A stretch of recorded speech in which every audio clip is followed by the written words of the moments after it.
r/Askreddit. Doctors of Reddit, what made you say, how are you still alive? Patient stabbed himself in the neck with a thermometer that pierced his trachea. Missed all the important arteries, carotids, vertebrals, just hit some minor nerves. Good guy patient provided his own temperature reads until they removed the thermometer. Some guy was wheeled in with a blood alcohol content of 0.73%. That's like almost 10 times the legal limit. Not sure how he was alive.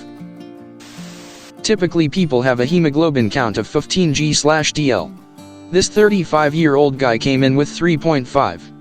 He had a chronic rectal bleed he refused to have looked into for months because he didn't want anyone looking at his bum hole.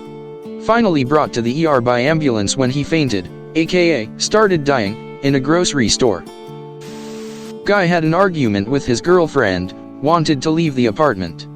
Instead of taking the door, was real angry and jumped off the balcony, fell down 40 feet directly on his heels on cement. He ended up having an ankle sprain. I wondered how he managed previous issues in his life. Guy comes in with a bit of chest pain. Tells me the big coronary artery on the front of the heart was 100% blocked. I tell him, who told you that? He says his doctor did about 10 years ago. I don't believe him since patients never ever get any of the stuff their doctor tells them right. I let the cardiac surgeon know what this guy said and he too goes haha 100%. So he's dead. If the biggest coronary artery is totally occluded and for 10 years no less, you are a dead man. Lo and behold. We get an angiogram and it was fucking 100% occluded. The artery on the back of the heart made a connection with the front of the heart to pick up the slack. It was some lucky shit. I used to work as a clerk in diagnostic imaging at a hospital, and we had a man come in for an x-ray complaining of chest pain. His records showed his last visit was 2 years prior when he got drunk and fell into a fish tank, breaking it. ER stitched him up and sent him home. Fast forward 2 years, and we are all gathered around the computer screen looking at an x-ray that showed a 12-inch long piece of fish tank glass sitting in his chest. His aorta resting right on top of it. It was on an angle running from his left shoulder down towards his right hip. There were other shards of glass too, but this one was the biggest. Emergency surgery happened right away. Simply meeting someone who was 110 years old. My dad's a doctor, so I asked him. When he was an intern in the ER, someone walked in the front door with a kitchen knife sticking out between his eyes to the handle. The knife went through his sinus cavity and ended with the tip in his throat, millimeters from his brain stem. He goes into surgery and walks out of the ICU the next day. My dad says he is the luckiest man he ever saw.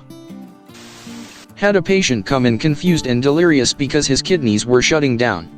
He had multiple myeloma and a history of colon cancer plus a bunch of other things.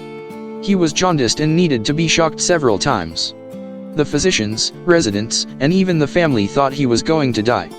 The man insisted on full measures to keep him alive. He recovered in the span of 5 days.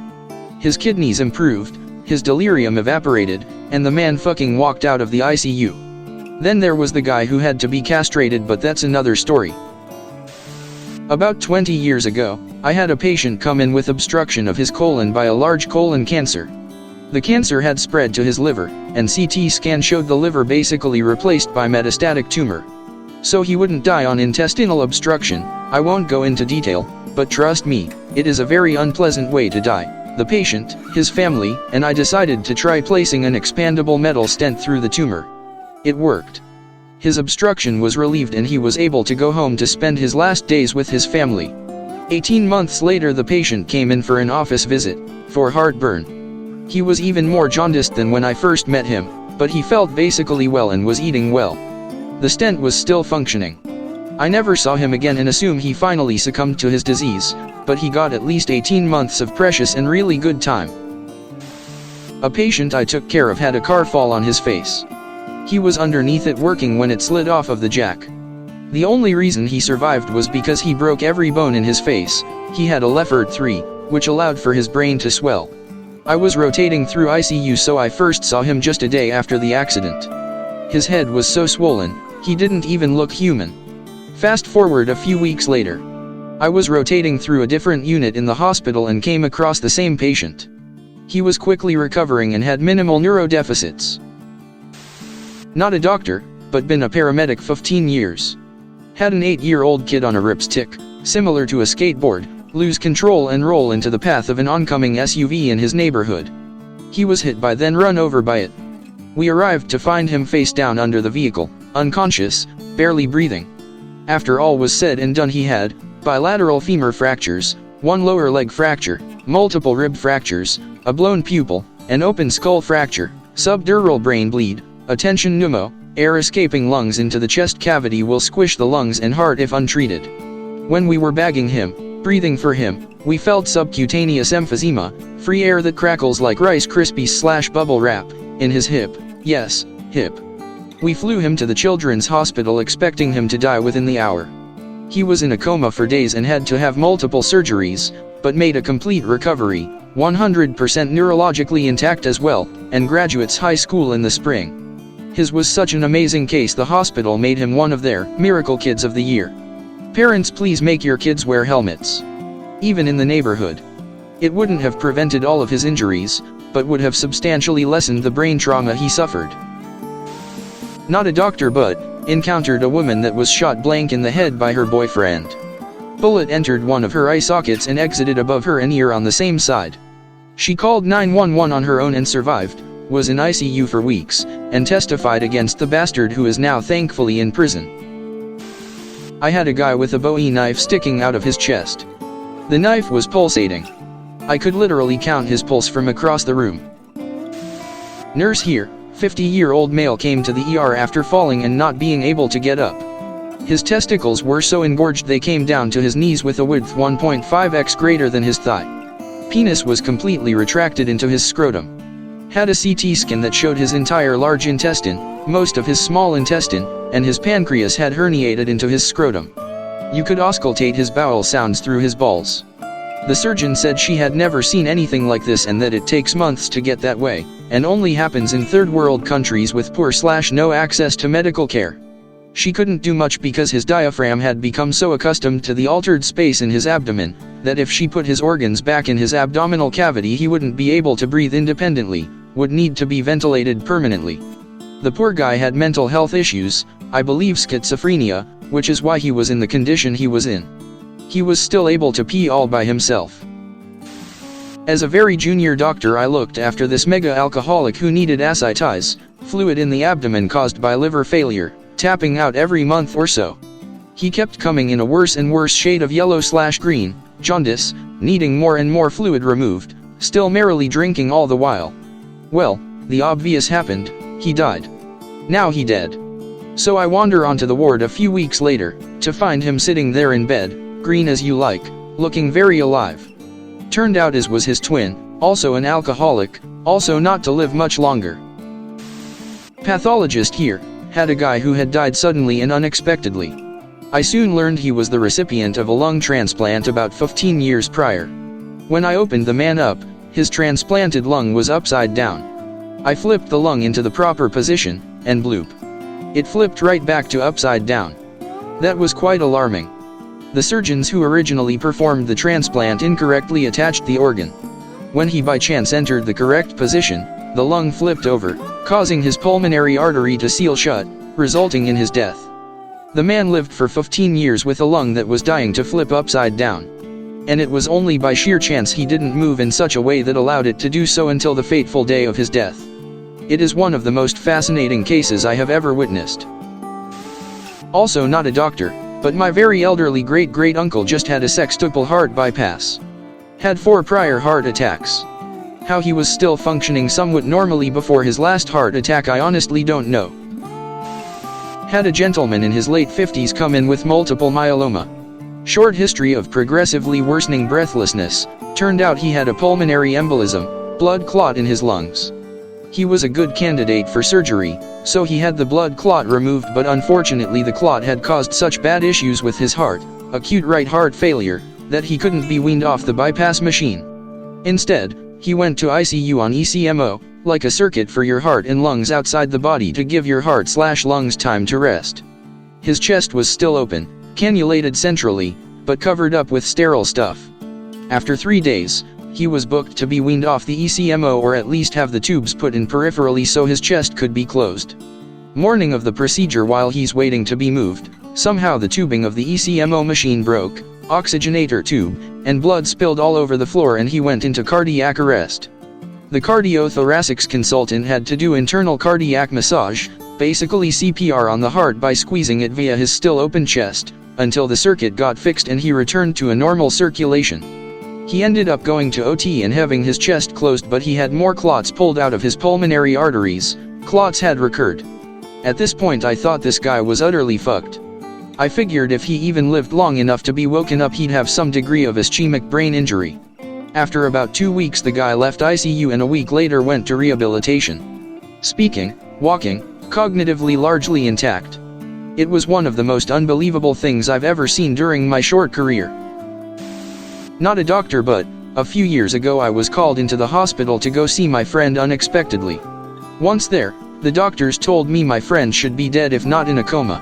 What had happened was, that day my town had a beer fest on the main street, $20 all you could drink. We all partook, but I was sober at the time, so I just enjoyed watching my friends get ripped. Fast forward to later that afternoon, where all my friends had moved on to a friend's house, but now hard alcohol was involved. I went home to by this point because I wasn't in the party mood. My good friend hit it hard though. He was gone, 3 sheets to the wind, pissed off his ass.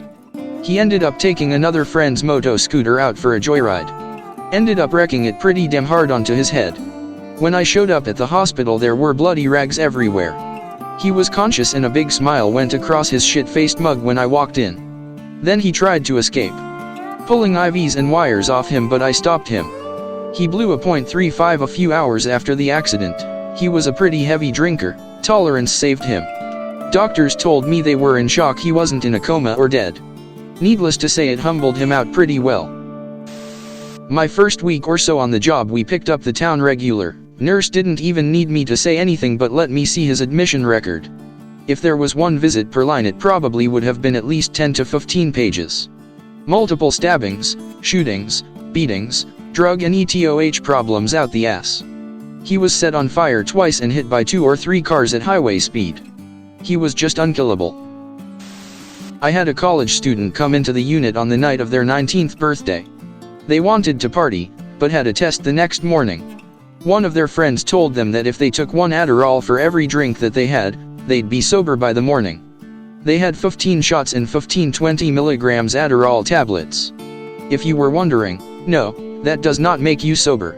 It does, however, make you rip off all your clothes in a hallway, spit at the nurse that is trying to help you, shit all over everything, and then literally fucking die. Luckily for them, they weren't dead for good. We got them back and they spent most of their sophomore year of college in a hospital, with a hole in their neck, learning how to walk again. Not a doctor, but I work in cardiology, and my doctors all do rotations at our hospital. Our hospital is a level 5 trauma and it's the closest hospital to a lot of rural area, so a lot of traumas that happen way out in the middle of nowhere end up at that hospital. This guy came in having been in a car accident. He was covered in road rash and his chest was more or less torn open. Apparently, as we all later learned, he'd been drinking and riding passenger in his friend's car. He wanted out of the car. His friend said no, so this guy, once again, very drunk, decided to try and jump out of the car window. He somewhat succeeded, but his shirt caught on the side view mirror and he got dragged until the driver stopped flipping out enough to come to his senses and stop. I'm an ER nurse. Had a guy walk up to the front desk after hitting himself in the throat with a chainsaw. All the flesh of his neck was flayed open. I could see his trachea and his right jugular vein. If he had cut in just a tiny bit deeper, he would have sliced right into both.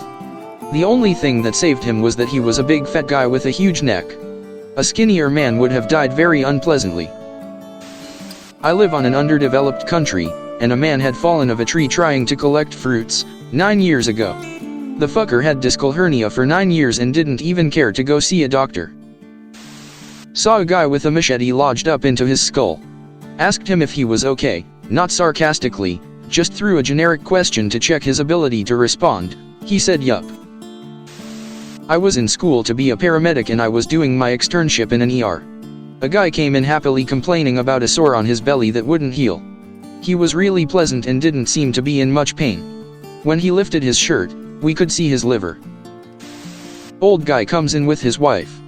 She tells me he passed out last week and I couldn't wake him up. After about 2 minutes he came around and he didn't want to go to the hospital, so we booked an appointment to see you. I'm a little concerned by this, and his heart rate is a little slow, so I send him for an EKG, heart rhythm tracing. I get a call about an hour later from the cardiologist reviewing the EKG, calmly thanking me for sending him in because the wiring in his heart essentially wasn't working and he could drop dead at any moment, again. Because the week before, he hadn't passed out, he'd died. Through some lucky miracle his heart started again. He's got a pacemaker now and he and his wife are doing just great. Not a doctor, but a third-year med student. During my neurosurgery clerkship this year, a patient came into the ER after being hit by a car. While looking at the head and neck CT, one of the residents said, "Holy shit, y'all come look at this." The patient's dens of his C2 vertebra, axis, had jumped under and to the front of his C1 vertebra, atlas. Basically the guy was internally decapitated and any sudden neck movement could kill him. Weird part is he had 0 neurological deficits. No paralysis or loss of function. He should have been dead but lived with no lasting effects of the injury. I have a mate who is a doctor in the major trauma section of the ED at Bundaberg Hospital, in northeastern Australia.